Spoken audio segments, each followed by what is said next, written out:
ora 7:30 dimineața. Frații Maria și Kiril Angel din satul Ekaterinovka au pornit spre școală. Drumul pe care l-au de parcurs este mai lung decât în anii precedenți și asta pentru că trebuie să meargă la școala din Cimișlia. Din cauza numărului mic de elevi, anul trecut gimnaziul din Ekaterinovka a fost reorganizat în școală primară grădiniță. Astfel, cei câțiva zeci de elevi au fost direcționați către alte instituții de învățământ.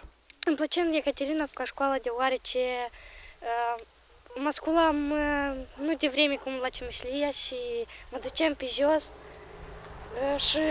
dar îmi place mai mult la Cimișlia de atât că acolo sunt mai multe învățători și acolo e mai interesant, mai mulți prieteni am. Ну, проблем нет насчет привезти до остановки, чтобы они на автобус поехали в школу. Автобус вовремя приезжает за детьми. Все тут собираются с нашего села. Ну, мы довольны. Cei peste 30 de copii din satul Ekaterinovka au posibilitatea să aleagă la care școală din orașul Cimișlia să învețe. Un microbus școlar transportă elevii la gimnaziul cu studiere în limba rusă din Cimișlia, alte două licee la Ion Creangă și Mihai Eminescu cu studiere în limba română. Я учился тут с Машей, а потом мы вошли в Чемишлею. И мне было легче в Екатериновке, но в Чемишлее чуть-чуть тяжелее. La Cimișlia învățăm limba română. Este important să așteptăm noi autobuz, dar nu autobuzul pe noi.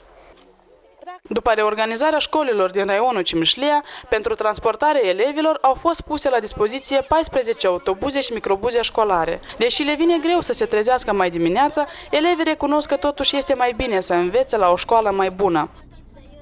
Îmi pare bine că am venit la o școală mai bună, toți colegii mă stimează, mă simt comod, cu profesorii mă împac.